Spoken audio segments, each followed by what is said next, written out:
deal. Hey everyone, I'm Ryan. And I'm Steve, and this is 60 Cycle Hum, the guitar buying, selling, trading, modding, fixing, breaking, reviewing, playing podcast. This first ad, if I can find it really quick, I screwed myself over by not having it open. Oh, this first ad is from Chad Hathcock.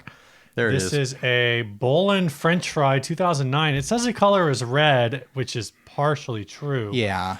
This is a rare artist proof, one of three, made by the legendary luthier John Bolin of Bolin Guitars. One guitar sold at auction for $9,700. No other models were ever made. Quality construction and hardware all the way around. Very playable with some minor dings.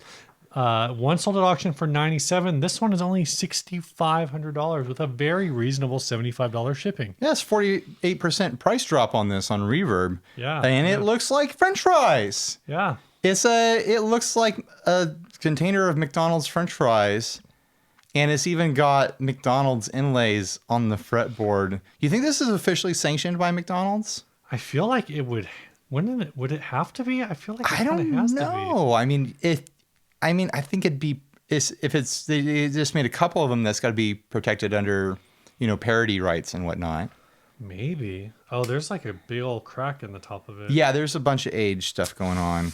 I didn't even screen grab a lot of that. That's fine. Because I thought the subject matter was more important than that. Like, what size is this? Is this just like a medium, a large? Was this like were super size me still a thing when this happened? I think this is a regular large. A regular large. Super size would be the base. Yeah. That makes sense. I gotta say though, something that's striking about the art and like the spray finish on it, the airbrushing and whatnot. Yeah.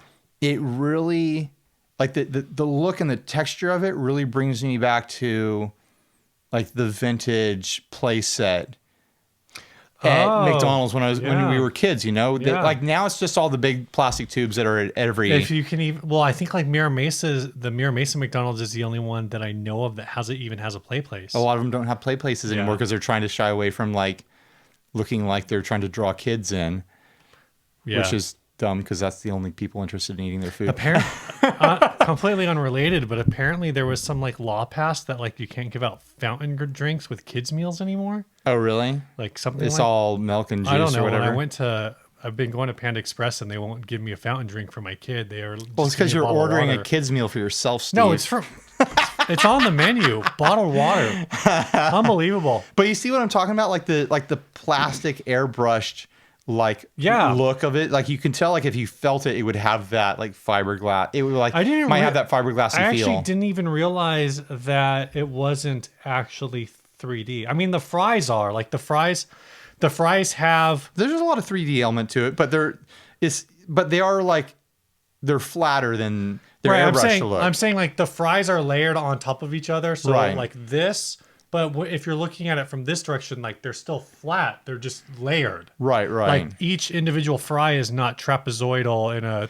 Like, no, they're not prisms. They're not fully 3D. They're not 3D rectangles, but they do have a 3D nature to them. Yeah. There's a couple parts where like the shapes of the fries fall apart a little bit. Like you can see around the neck pocket, like there's utilitarian shapes coming into play that have nothing to do with the shapes of fries and stuff. This thing looks played too. There's chips and stuff on the edges of it. Someone played this thing. Actually, I watched a video that was attached of this guy. I saw your that screen grab there of that guy. And in this screen grab, you can see that the McDonald's M lights up too. Oh my gosh. So there's another element to it. I am, like the back of this guitar, I am loving this. I think it's really cool. I honestly really like this guitar too. I even like the headstock. I love that open headstock. Yeah. Is that a Bolin thing? Like all his guitars like that? I don't know. I've seen that on like a few different electric guitars, and like I've seen that on basses actually more. So. But that's a really cool touch.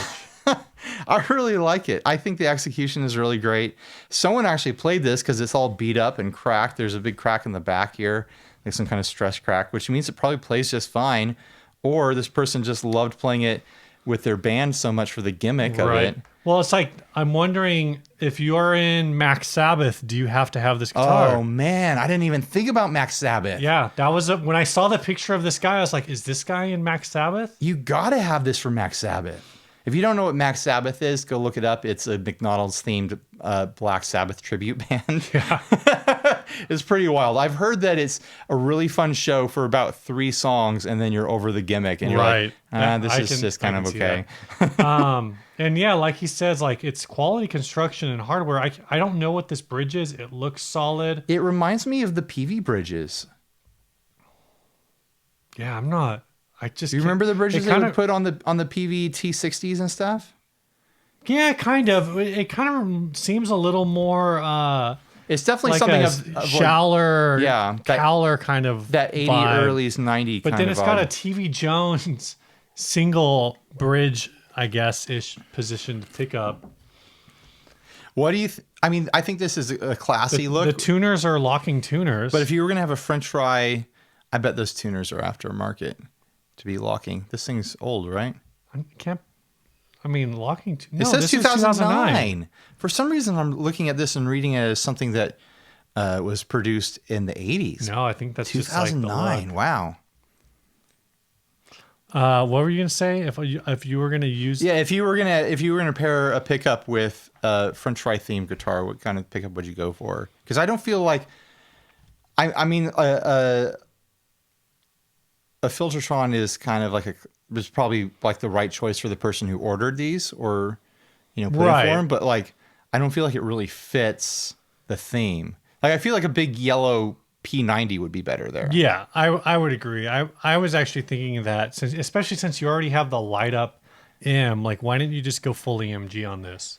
EMG, yeah. Because you got to have some power in there. And then you can really like color, like you can get some color, paint over that really easily. Well, I bet you can get colored in EMG covers, or even like a lace sensor or something like that. I think they would hook you up with some colored pickup covers. But that bridge, I mean, if it's 2009, that's an interesting bridge for 2009. Yeah.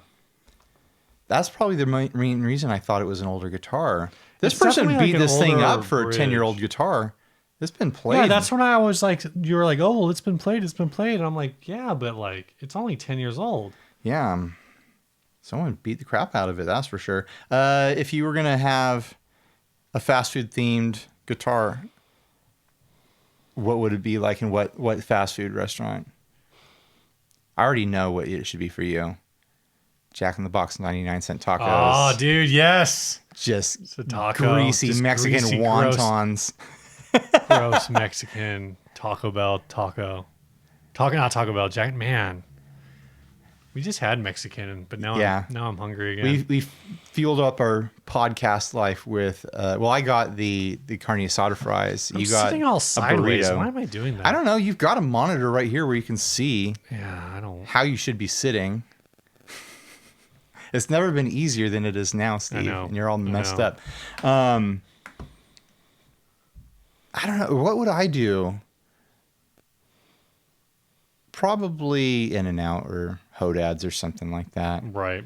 I feel like Hodad's is too local that most people wouldn't get it, but I'd rock an In-N-Out themed guitar with like the palm tree inlays. You get those palm trees all the way down and the little squiggly thing. And I don't know, what would it be shaped like a guitar? I mean, like a hamburger, or it wouldn't be milkshake. It wouldn't be shaped. You think it would be shaped like the milkshake? If you did it right. Oh, then the neck could be the straw. If you did it right, the neck could be the straw, and you could have like the Fender hockey stick. For the record, I don't think the Fender hockey, like they call it the hockey stick headstock on the 12. Right. I don't think it's supposed to be like ice hockey. It's supposed to be like field hockey. Yeah. Idiots. You know who you are. That's another one of those things that the Fender 12 has been popping up in groups, and people are like, ugh, yuck, this headstock. And it's just like the Starcaster, where I'm like, guys, this is like a decades old design. Like, the Fender 12 headstock is older than the Starcaster headstock. Like, this is an established thing. I would be pissed if they went a different direction. Right. I want that field hockey headstock. You got anything else to say about this? I don't. I don't know if the price makes it a good buy. It looks really worn in. Someone out there is going to love this. You got to really love McDonald's, I think. Or really hate them. Guitars. I could see Morgan Spurlock buying this. Oh my gosh. We were just talking about that dude at work the other day. He's the worst, right? Yeah, and also people have like done there. I saw this one dude who did an all McDonald's diet for 180 days, and he lost 60 pounds apparently. Like all these people are saying like the supersizing thing is actually like because he was claimed that he was eating like 5,000 to 6,000 calories a day, and apparently that's real. Like You really got to be packing it away. you got to be like doing a McFlurry at like every meal to do that. Like a friggin' supersize me milkshake. Well, his whole thing too was like every time they ask like, do you want to supersize that? The rules was he had to say yes. So he was just like getting the biggest soda every meal. Yeah. So I fully believe you can go to McDonald's and lose weight by eating selectively. But if you've got rules like that, it's going to make it a lot harder. If you have to chug the soda. But then he was also supposed to be eating like everything on the menu once. I don't know, whatever. I don't want to talk about that. Whatever. Guy. But I think Morgan Spurlock sucks. Isn't he also just kind of like a dick in real life? I don't like that guy. Like anytime I see him in something, I'm like, I've only seen, what else has he done besides? And I don't Supersize Me? even like McDonald's. He had like a show where he was going around and like doing stuff and like, he was like living in people's shoes for like 60 days or something like that.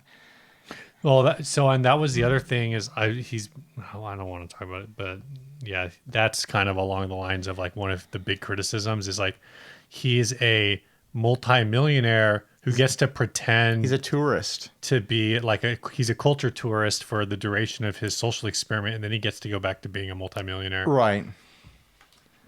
And you just like that freaking goatee. Get rid of the goatee, dude. It doesn't look good. I'm just saying, it doesn't look good. Do goatees look good on anyone? Well, he's got like the thing. It doesn't even have the bottom. Oh. But it looks super pervy, dude. I mean, maybe you want to look pervy, but I don't know. He probably does. Yeah. You got anything new, Steve? Yeah. I got this Coors right here. Oh, yeah. I got a Coors, too. I want to pop this one-handed. I got this cool Monument Walrus Audio hat. I'm really excited about this. I've been wanting a... Mm-hmm. I was actually just originally, I wanted to get another one of their trucker hats, but then I saw these and I was like, I want that. It's a cool hat. But above it looks all kind of of like that, a bicyclist hat. It does. I don't know. I don't know. I think it works for you. Do I look like Euro trash? Maybe. Maybe I do. Maybe I don't. Euro trash or Euro stash? Vote in the comments. I don't know what that means. But what I do want to talk about is our friends over at the Effects Loop podcast are doing a raffle that supports the Autistic Self Advocacy Network. They've partnered with a handful, more than a handful of builders. G7th capos, a shirt full. When you like hold your shirt out and like fill it up, it's a shirt full of builders. Big Ear pedals, 1981 inventions. Yellow Cake pedals. There's some wiring kits. I don't know why my brain suddenly stopped. I mean, every builder from Gun Street. Every builder that is on the side of autistic people and cares about empowering them to live their best lives is behind this. And everyone who didn't get behind this, big questions for you. Big question mark floating over their heads. My pedals just actually was like the newest addition to the people who are supporting it. I'll have the link in the comments, but it's a really cool raffle. As of recording this one, I think it's up to... I don't know what it's up to. Who cares? Go give money. Even if it's $1 billion, let's make it $2 billion. It's like, I think like $5 for 10 tickets. And I think it's like $100 for like 300 tickets. No, it's $50 for like 100 tickets. Well, I don't want to lose money on this. I don't know. Like it works out. There's a pretty good chance of doing it. Well, there's a 100% chance of doing a good thing. Yes. If you donate to this raffle. Think about it that way. And there's some, like I said, there's some cool prizes up for grabs. There's whatever. I already listed off some, maybe all of the vendors. Every vendor on the planet is going to get behind this. Yeah, go check it out. The link is go.rallyup.com/autismrocks. I'll have the link down in the show notes. You can click, and then you can pay. It ends on September 30th. That's the last day to get in there. So if it's after September 30th, 2019, it's too late for you. Yeah. Do you got anything new, Ryan? I'm back from Germany. Welcome back from Germany. Yeah, another long trip away from my family to shoot dozens of guitar videos that I'll be publishing for the next handful of 6 months. And like I said, I abandoned my family and everything went wrong while I was gone. Yeah, man. The fridge broke. That's not a joke. The day that I left, I was in the air, hadn't even had my layover yet. The fridge broke while I was gone.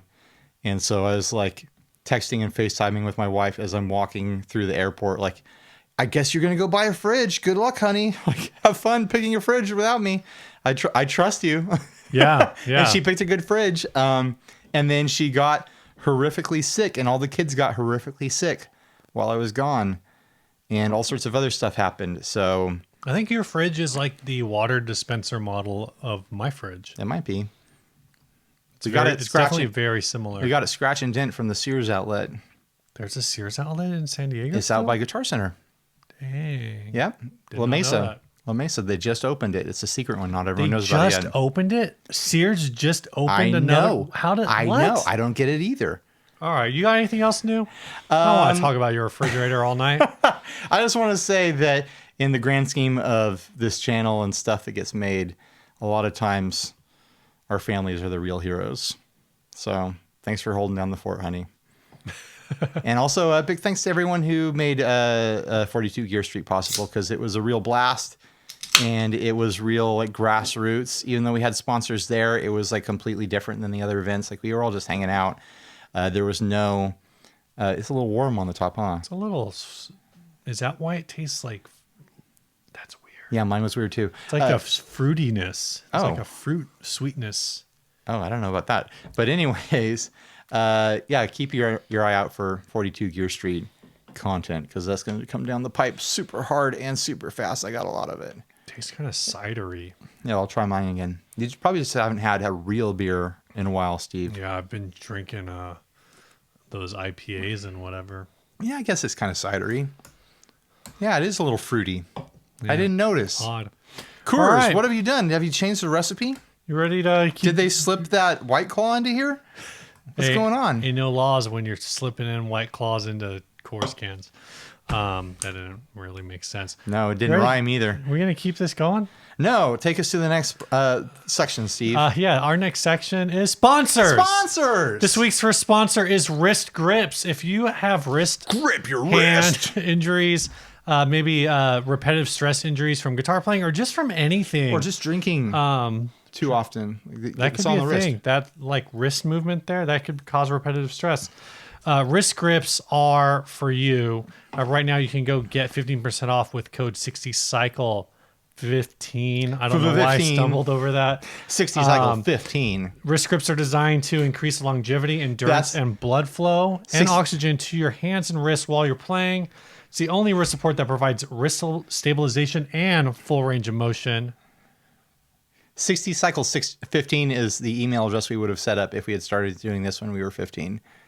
And we would have immediately regretted it on our birthday. That's true. That's true. Head on over to wrist-grips.com. Go check out what they have to offer. I really have enjoyed using them for my practice time. Yep. Grip your wrists. Freaking great. So your wrist won't be all busted up and you won't be stuck in the carpet tunnel. Yeah. Who's our next sponsor? Episode is also sponsored by the Daddario. The Daddario? The Daddario. That's weird. The Daddario auto lock strap. Ryan actually has an auto lock strap on the thing that I thought might have been his What's New, but he's got many What's News. Well, I already did a video What's It's New true. of this. I got the strap right on here. Pops right off just like that. Pops back on. Super off easy. and Like on. Just it is boom. so freaking quick unless you miss like I just did there. But if you got perfect aim, it's going to be fast. You just every missed time. again. I know. I need You've to practice. missed like 2/3 of the time. And it was still fast. There we go.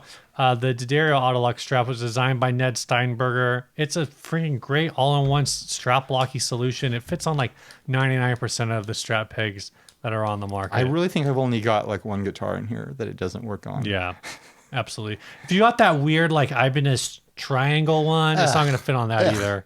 Or like Sorry. that big giant weird Gretschy one that you got to screw on anyways. Yeah. Obviously, it's not going to work with that.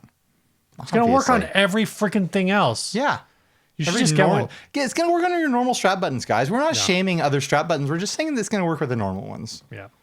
Let's talk about this topic. Yeah, man. This first topic is something that came out this week. That's Well, it was kinda suggested weird. by Matt Tobin. Yeah, he on says, the Facebook group. He says, this is very interesting. I just watched Ryan's video about relics and then saw this, which suggests that Fender's master-built guitars are templated. Are they? What's going on here? Then this article came out.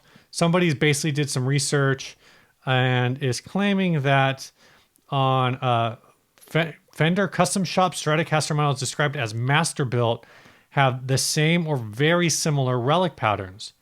Check out the images of 2 such guitars with the relic pattern replicated on 2 different Fender custom shop Stratocaster models. Looking at this picture, I'm willing to just say right out there that these are machine-made templates. Like someone didn't do these by hand.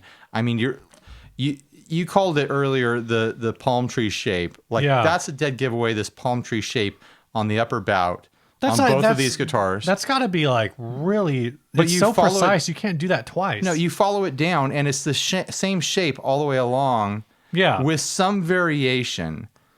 No, but it's variation in thickness and width of these shapes in the Relic. And here's something I just caught, which is hilarious. You see this little bulb down here by the bridge. You follow down here, and you're like, oh no, bulb. The bulb is there. It's just turned turned sideways on the yellow one. Which it's that same bulb. Yeah, that bulb. We're coming up with all these funny little names for these relic patterns here. Yeah, it has the same exact relic pattern around the jack plate. Mm-hmm.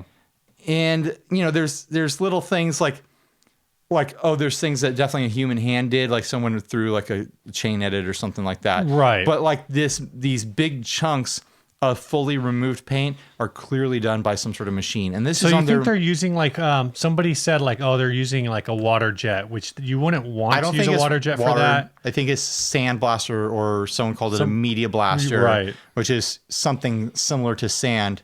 I think that's exactly what's happening. It's so weird, or it's a router bit, a mechanical CNC router bit that's just so precise it can literally only take the paint off and it won't take the wood off. But it does wrap around that arm. Yeah, and there's actually some other pictures. So we have pictures of 1, 2, 3, 4, 5 different models bulb. That all have that bulb, that all have the palm tree.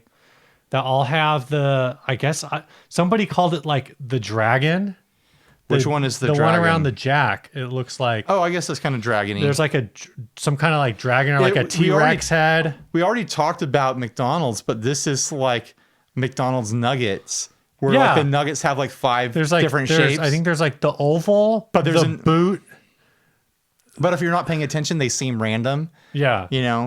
But like these seem like random shapes, but once you see a couple guitars that have them, you're like, oh crap, they all have these patterns. But I will say, like I did a search for Fender Masterbuilt Relics on Google Images, and there's a much wider variety to the Relics than just this. These are the ones that just happen to match up. Right. But I think what's going on is that there's a program in the CNC controller for the Media Blaster or whatever machine is doing this, and there's a bunch of relic shaped templates, and someone is dragging and dropping them into various combinations, and someone just has their favorite combination that they've slapped onto a dozen guitars at a time or something like that, where like you can mix them up. Obviously, you can see that bulb we were talking about above the bridge has been rotated on one of these. Yeah. So there is the ability to shift this to stress around in the mechanized way that they do this. That one too, though, where you're saying it's rotated, is the only one that doesn't have a full contour relicing. That's true. It's kind of interesting. All in all, we talked about, and you actually did a video, which is what this was referenced to. Is you were part of a video. Was that on Phil's channel? It was on Phil McKnight's channel. Know Your Gear. But it was filmed with my camera and recorded with my Zoom H6. Dang. Big deal stuff, guys. But, talking about relics and whether or not relics are for posers, and this is kind of like that space where it's like, I'm still not like, I'm not going to say that these are for posers, but what I am going to say is that a templated relic is not what I think most people think they're buying when they buy one of these. Yeah, I agree. And, somebody was saying that at the end of the day, like whether or not it's Fender Custom Shop, like these are still mass-produced guitars. They're just maybe not made in the thousands. Yeah, I don't even... But I personally kind of feel like, if you're doing a run of these and there's like less than like 100 of them, you should be like at least... I don't know what hand relicking entails. Go for? What do these guitars go for? I don't know. To the internet. Here we go. We're racing. No, I don't know. It's a Fender Custom Shop. Fender Master Built. Go. These go for... Whoa, $7,000 on one that just came up. $5,000 on one. $6,000 on one.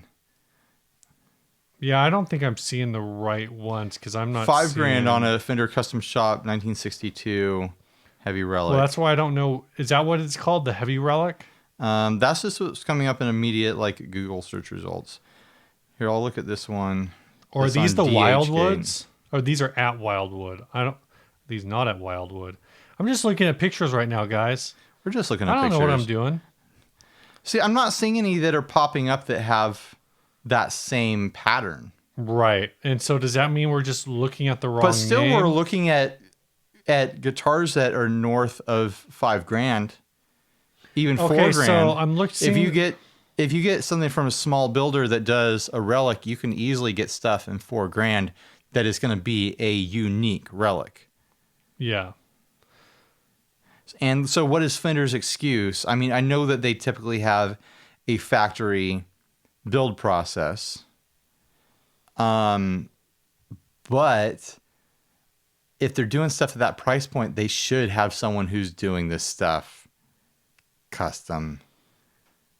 Someone whose job it is to be a relic artist. Right. That's, I mean, that's kind of the thought. And really, I did that in air quotes, by the way. I know some people will scoff at the idea of a relic artist, but it really is an art. Right. I'm looking at different ones. Again, like you said, like Google image search, and it does seem like there's at least some different patterns. But then, maybe there's something on this thread that they're talking about where it was all linked from. Like one run of them or something? Yeah, it was all being sold at like the same store, and that's just something that we don't have access to. I don't know. But the fact that they were able to find so many... Oh, here's one with a palm tree. Yeah. Yeah. Well, I think that and the bulb. I think that's actually this one that's on the page. Yeah, that is the same one. So I don't know. It's weird. If you don't like it, don't buy it. Whatever. Like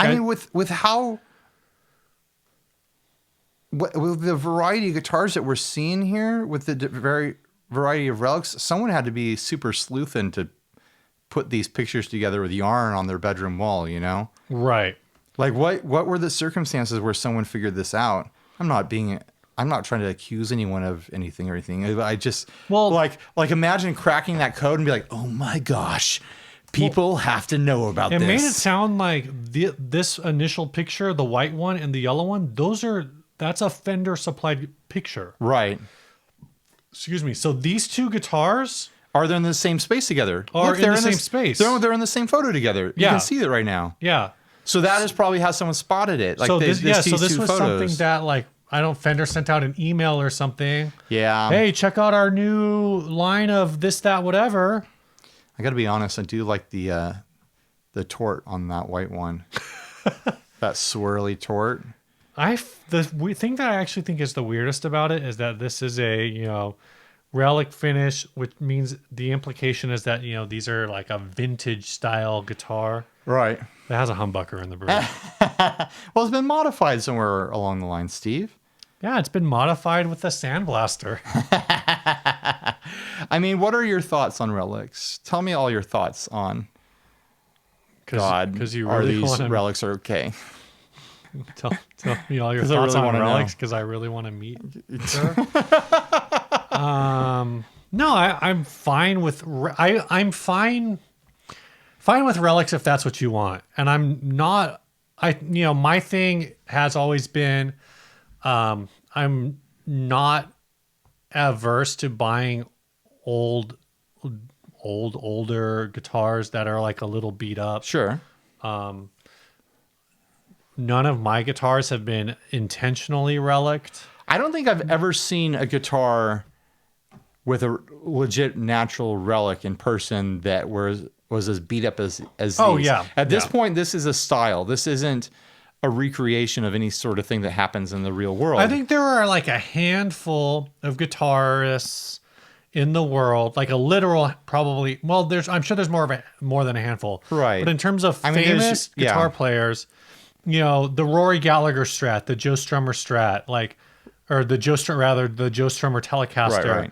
I knew what you meant, but you need to clarify for everyone else.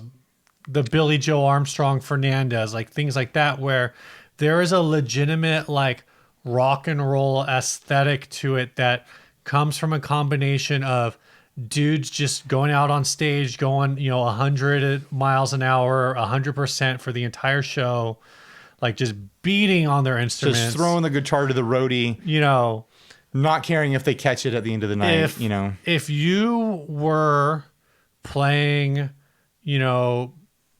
Pete Townsend windmills, sure, using Albert, oh geez, you can do it, Steve. You can string this all together. I have faith in you. Sorry, why did I say Albert? Using like Brian May's Pence piece right as a pick, doing Pete Townsend windmills all night for 15 years, your Strat might look like this. Maybe. Like, and my if it given that it was a nitro finish and like you're just blindly like smashing on this thing with a metal coin. Right. I mean, you gotta be smashing all over it though. Well, you're doing this, 300 shows a year. Right. I mean, I think this style relic still falls underneath that barn sexual thing that I bring up every now and then. It doesn't look like a guitar that was relic. It looks like the side of a barn that was like had snow blown against it for 50 years. That's fair. Given because even like the finish of the wood here looks like it's definitely like it's that. Right. It's that grayed out aged wood. Yeah. Which if you were to take, like I have that Ibanez at home that I stripped and never did anything with. But that was like a legit like 30-year-old guitar. Yeah. I took the finish off of it. The wood underneath is brand new wood, basically. It's been sealed. It was sealed for 30 years. It's an aesthetic. Like, it's not a recreation of anything in reality. It's an aesthetic, and I think it's fine if people want to have a look. Whatever. Maybe they did blast it with water. That's how they got it to get that aged wood. You know what the secret is to getting wood to look old and like silvered? Sun exposure. My uncle told me this because he knows for some reason. Oh, he does furniture. Is this your uncle that says we should buy gold? No, I don't think so. But anyways, this is my uncle who lives out in Palm Springs. Okay. He said like if a movie is like a Western and it has a barn in it and the barn looks all super old and stuff like that, like the production company didn't go out and buy old wood. They built it out of brand new wood and then literally just mix like fertilizer into water and spray it on the wood and leave it out in the sun for a few days, and it turns the wood that silvery color. That makes sense. That's literally all you have to do if you want to turn a wooden guitar from fresh yellow wood into like that silvery, like time-worn sort of barn sexual look. Just fertilizer mixed with water, and it's some sort of chemical thing that happens to the wood. And I've done this before. I did it for like different little weird shelves we've done around the house and stuff. Okay. I've aged wood like that, and it works. You leave it outside for a couple of days with the fertilizer soaked into it, and it turns silver. So there you go. The more you know. Yeah, you learned something, kids. Yep. All right, this next ad was sent by Kane Flores. It's a turtle shell electric guitar, $300 on Reverb, free shipping. Interesting. Really slow delivery on this, though. Beautiful string.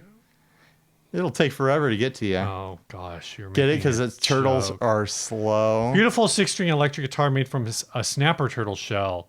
Back and sides are turtle shell with acacia wood top and curly maple neck. Top and neck are highly figured and really pop and shine on this guitar. 2 humbucker pickups with 3-way toggle switch, volume, and tone knobs. It's a beautiful guitar with a deep, growling tone, an eye and ear pleaser. It's a 25-inch scale length. It's an 11-inch body. While I strive for perfection, these are handmade by me, so please forgive any blemishes or imperfections. So these are being made. We didn't capture where. But they're made by Earth Original Studios. I'm going to bet somewhere in the South. So do you think this guy is like just buying snapping? Was it a snapping turtle? He might have a pond in his yard or on his property. Snapper. And he's just... Here's my criticism on this. Okay. I know that you didn't have a lot to say about this. You were like, really, you want to do that? I don't know where you're going to go with this. If you're going to have a turtle guitar, turtle. I want that shell up front. Like the way this is oriented, no one's going to know it's a turtle. That's true. Guitar, except for the person playing it. I want that shell to be the top of it. I don't want it to be the back of it, even though it probably makes more sense in like an ovation-y build sort of way to have like a curved back. Right. Even though ovations don't make any sense with their curved back. But having the wood... They're not supposed to make sense, Ryan. They're helicopters.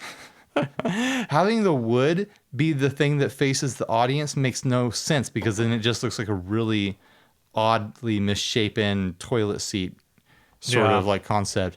The turtle shell is a natural arch top. You want to turn that turtle around is what I'm saying. Take the turtle off, turn it around, build the guitar. Put that wood on the back. The turtle, put the wood on the back. The wood will be great on the back. But you want that turtle shell up top, especially with like this high gloss kind of polished finish he's going for. It's going to be a cool like arch top sort of thing. But also, I don't think this guy has the building chops to do it. I'm looking at various details of the guitar. And like he's had to build a riser to hold the neck out of the turtle's body and the guitar's body a little bit. And then also there's a shot in here with the bridge, and you see the bridge has to be up on a riser because he didn't get the correct height of the neck installed into the body.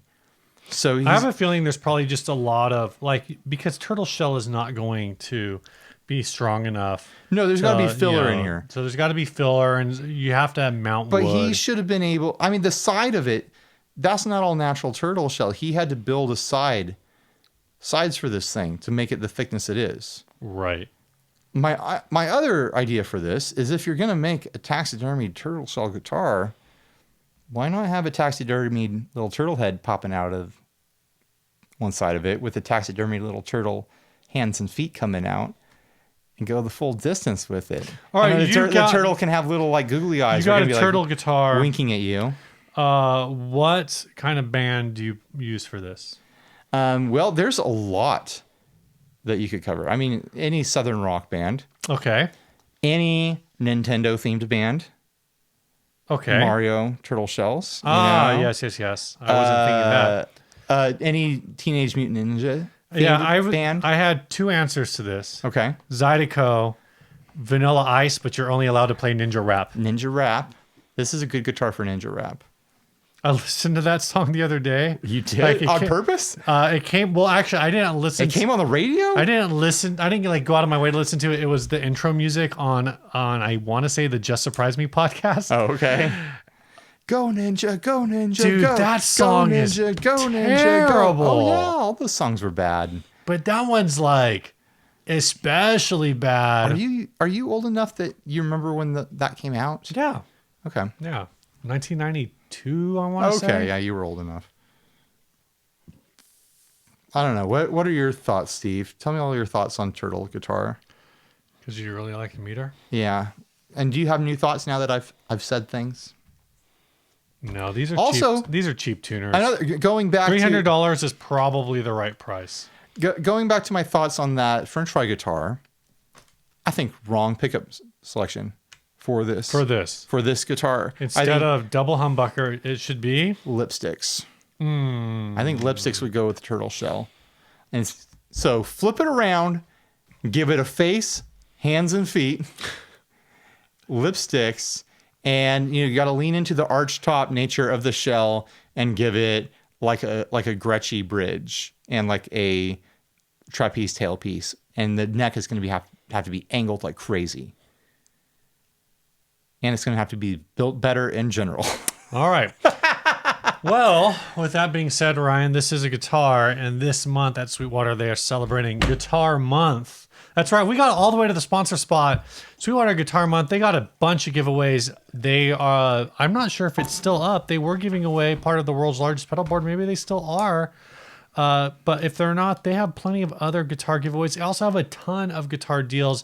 So head on over to sweetwater.com, get on that mailing list, wait for those deals to show up in your inbox, or just browse around the website. Find those sweet deals. Yeah. They have like 48-month financing. Celebrate Guitar Month, guys. It's a special holiday. It only comes around once a year. For a month. I mean, finally, Sweetwater's got guitars and they're selling them. So get over there and buy a bunch of them before it's too late. This episode is also brought to you by Chase Bliss Audio. You know what Chase Bliss pedals I've been using on my board lately? No, I don't. Tell me. I've been using Vinyl. The Dark World and the Warped Vinyl. Yes. Good guess, Steve. I've been using the Warped Vinyl for like chorusy stuff that I use pre-drive. Ooh. I surprised someone at 42 Gear Street when I agreed that chorus should go pre-drive. I prefer it pre-drive. Like I think about it like the way you would use like pitch modulation before distortion. I've never tried that. You should try it. Like after drive, yeah, you're gonna get your classic Police, like saturated 80s, chorusy, lush sounds. Before drive, it's more of like this, like just three-dimensional, like octavey sort of feel that I really like. Andy Summers used a flanger. Well, he used it in a chorusy sort of way. So head on over to chaseblisaudio.com. Check out, they got a full lineup of pedals for you to look at and purchase. Buy. You could purchase them. After you purchase them, you could try them, you could play them, or you could sell them immediately because you or someone who has a purchasing addiction. You just buy things and then immediately sell them because you were never going to use them. Any of those things. But if you're going to buy something and then immediately sell it without using it, might as well be a Chase Bliss pedal, right? Yep. All right. This next topic was sent by Emily. Big supporter of the show, always commenting on stuff. From the Get Offset podcast. Man, my brain. I do not know. She wants us to talk about diversity in the gear demo world. Well, this kind of pulls off of more 42 Gear Street talk because it was a big topic of discussion around 42 Gear Street, on the street, when we were all out on the street talking, why there were no women there. I mean, it was before the event even happened. We were all talking about it like, oh, there's not going to be any ladies at this event. And then I posted a picture of the sweater that Henning had made with everyone's faces on it. Right. And Emily commented on it like, wow, not a lot of diversity in this shirt, which is true. That shirt was 20%, 10%. That shirt was 10% Filipino. Mm-hmm. And the rest white dudes. And the rest were white dudes. But a lot of different kinds of white dudes. Yeah. Some were Northern European. Some were Eastern European. So how many people were at the event in total? There were some Americans on there. Yeah, there were 20 people in total, I think. And not including the sponsors and people who were there helping behind the scenes. So, I mean, it is something that we care about. It's something that a lot of people there care about. Mm-hmm. And I think it's worth talking about. Mm-hmm. Do you have any thoughts, Steve, before I just rattle off a bunch of nonsense? One of the things that I didn't know until, I started looking into it is there are definitely like a handful, probably more than a handful, but what I could find like quickly or worse, just to me, like a handful of women demoers, right? Gear demoers. But some of the women that I've been aware of in the past are kind of like have moved away from the demo game, and I don't know if that's intentional on their part. They've kind of just moved into like the more of like the songwriting or like lessons. Right. All you go where the clicks are. Right. Is legitimately what this business is like. And one of the things that we talked about a lot, the people that were there, is that we talk about our demographic stats that we see on the back end of YouTube. Right. And it's like we're lucky if we get like 2% female viewership. I'd love to know what the percentage is for the few female-led channels there are out there. Like, I'd love to know what Mary Spender's percentages. I wouldn't be. I mean, I don't know. My guess is that it's probably not that different. Right. But then, you're talking about even if she has double, then she's got 4%. Right. But then, that's where, like, on the statistical side, you go, well, it's not that she's only has 4%. It's that she has 100% more than you do. Right. Right. But she has twice as many. Right. But she has much larger subscribership than That's true. Me. But where I'm leading with that train of thought is, where do demo channels come from? They come from people who are fans of demo channels and start their own. And so, since there's such a small group of women in the audience already, there's going to be an even smaller amount of them entering into trying to do the demo thing. And then also you have the barrier to entry. It's just a reality that people on YouTube are monsters.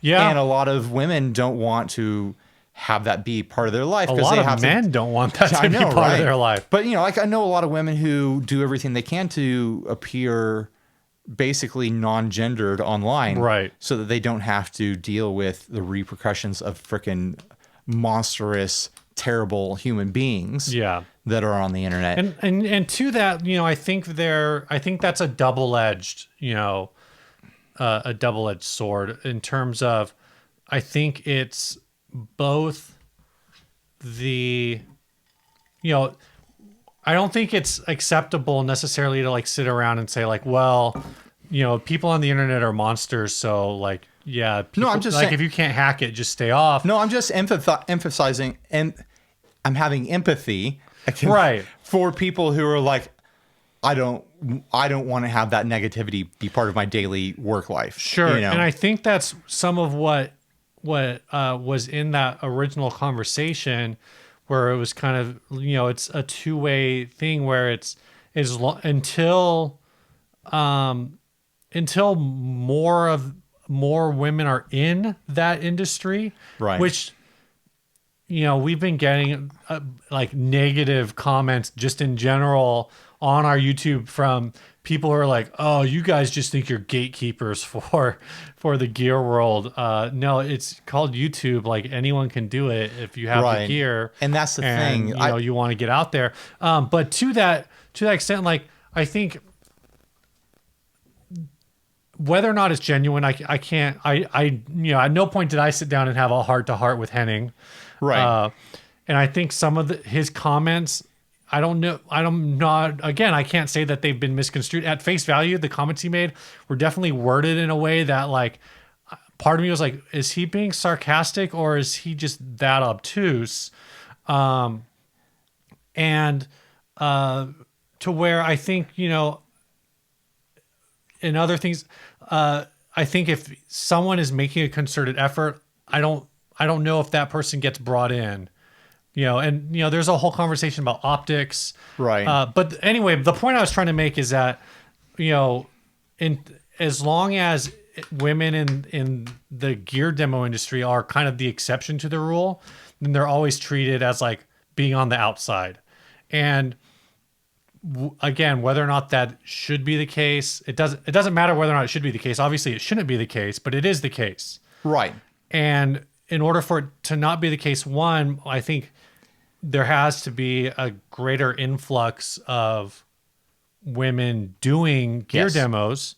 And two, I think it is, like, the responsibility on the other side to recognize that there's, like, a quality product there.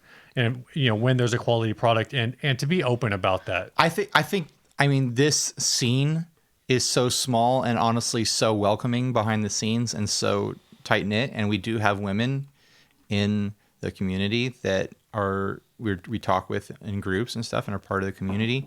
I honestly don't think there's in the group of people that have been at the events I've been at, I don't think anyone has any desire to keep women out. They're trying to keep women out in any way. In fact, like, at previous events, there's intentional efforts to get women there, and my perception was, I don't know for sure, I wasn't part of the emails and conversations and whatnot. My perception was that Henning did try to get women there, and they either couldn't or didn't want to, or that, the women that he was aware of didn't fit the criteria of the event. I mean, the reality of an event like this is you've got to be a channel that does gear reviews and demos. Right. And you've got to be a personality who's on camera and recognizable on camera. Like big channels like Knobs weren't there. Right. Because they do, just shot of the pedal, not even hands in the shot, just captions, no talking. You don't know who that person is. What good would they be on camera, sitting and talking with Thomas Blug or something like that? Right. So that's really, and to be viable to work with the sponsors, they have to be a demo channel, a gear demo channel. They can't be a songwriting or lesson channel. That doesn't make any sense. So the criteria gets pretty thin with that stuff. And then that knocks off a lot of the women who are in the industry with channels. But I'm just going to say, I fully believe that if you're a lady out there, if you're a woman and you want to make a demo channel and you are willing to put in, honestly, the massive amount of work that I know that you can do, because I did it, and if I can do it, anyone can do it, because I'm the worst.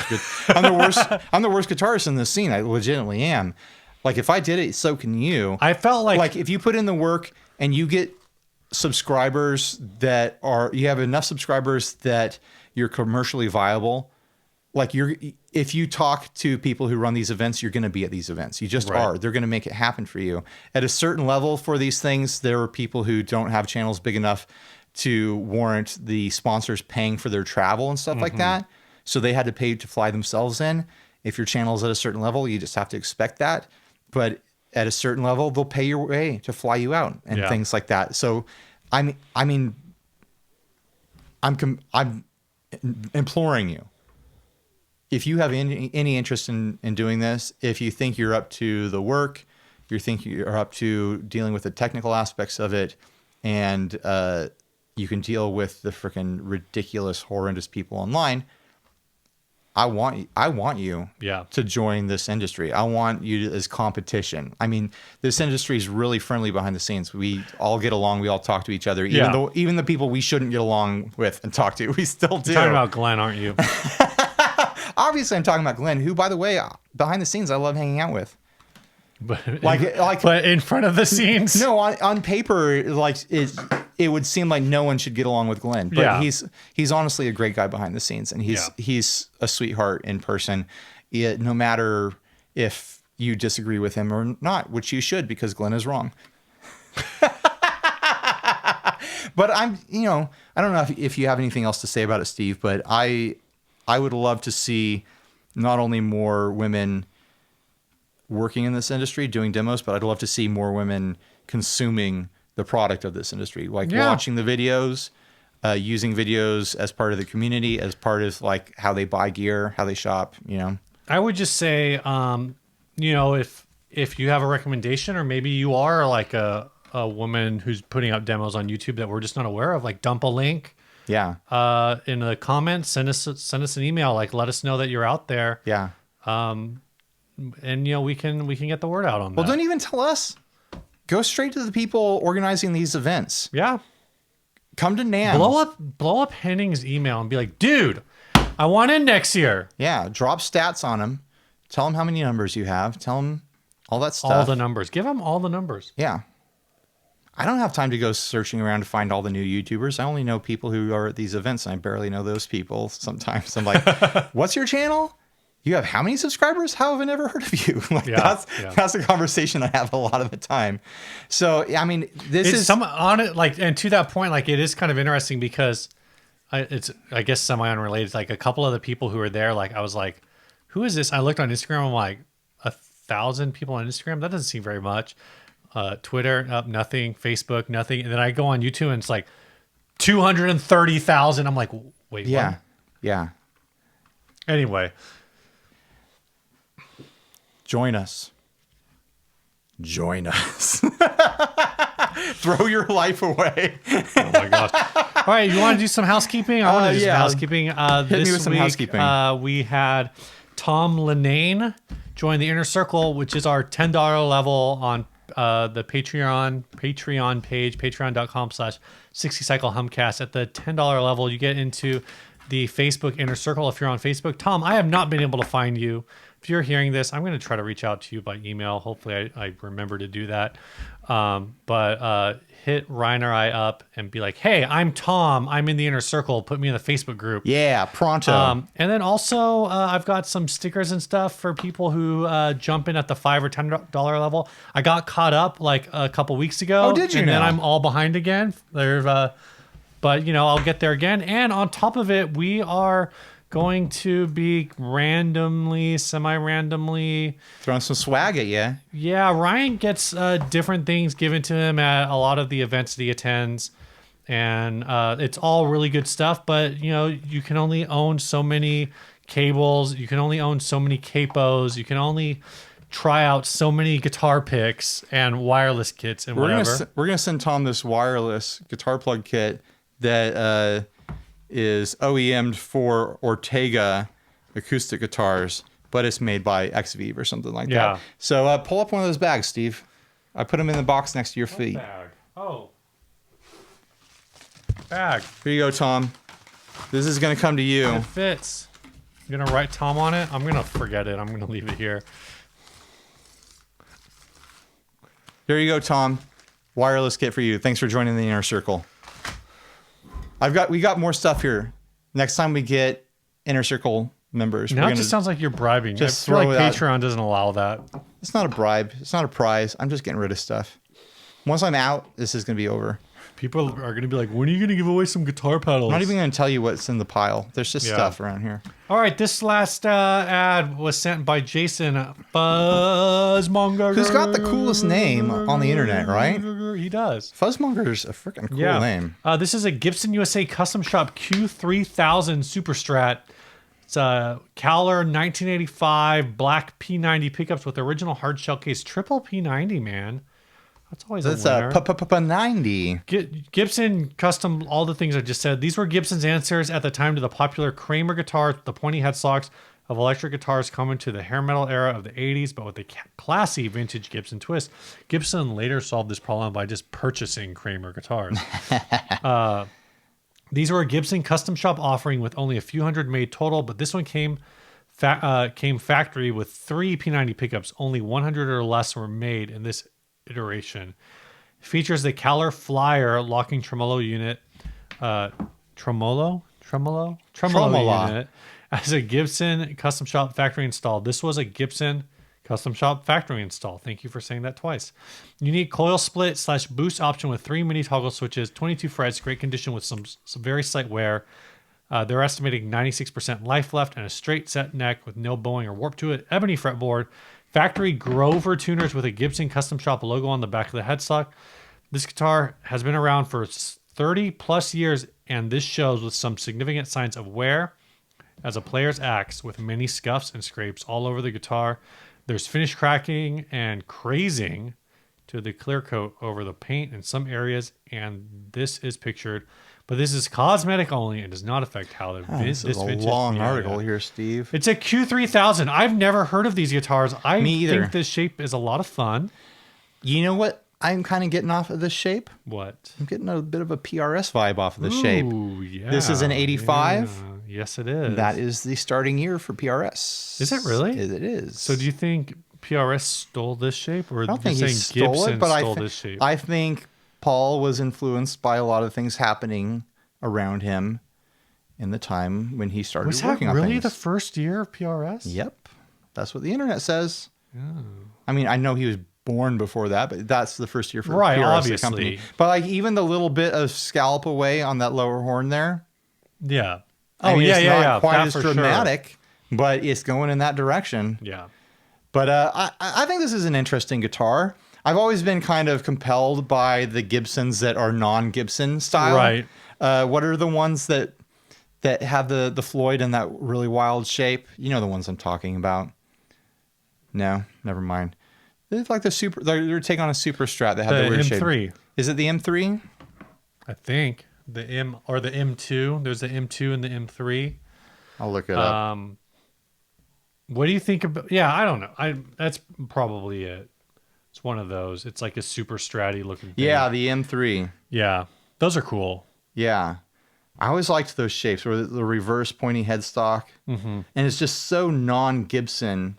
Like, what's even going on? Like, this is more like traditional than an M3 in a lot of ways. Yeah. It's almost like Schecter-y, too. Oh, that's a good take.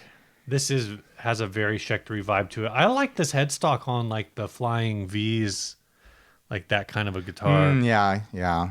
I mean, I prefer Flying V headstock on a Flying V, but I don't mind this. No, it's the Explorer I'm thinking of, not the Flying V. This is the headstock I want on an Explorer. Okay. Or is it a little bit more pointy than a normal Explorer headstock?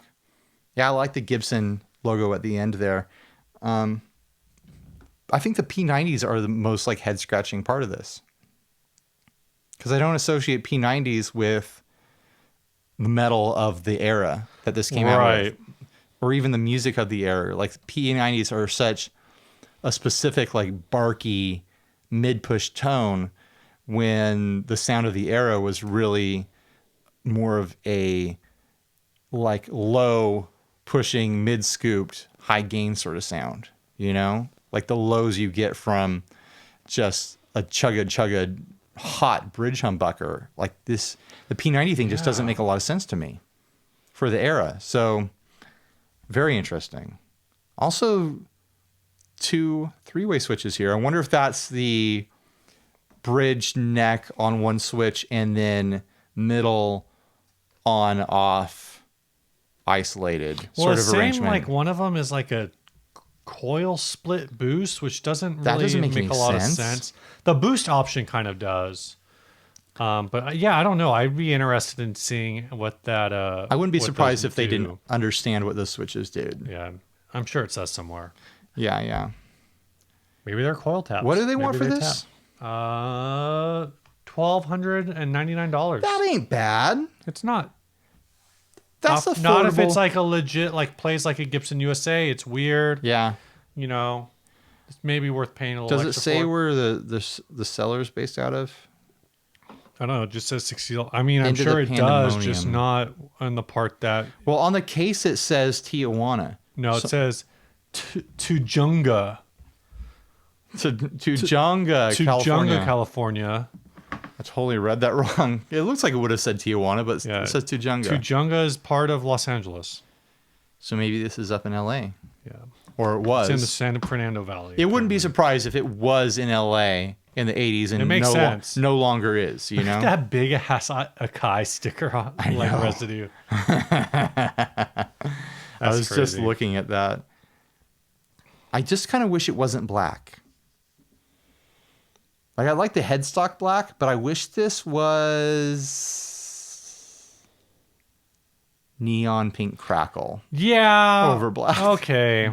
I was going to say, like, you got to do something kind of interesting with it, because I feel like the finishes that Gibson was using on these, not this specific type, but like this Gibson solid finishes for these, for like the, I guess I'm mostly, again, thinking of like the M3s and M2s. Yeah. I never thought they looked very good. Like there was something dull about them. No, it definitely has like this dull, like shoe polish look to it. Yeah. But that body style, I don't hate it, even though on paper, I think I would hate it. But there's something about it that's doing it for me right now.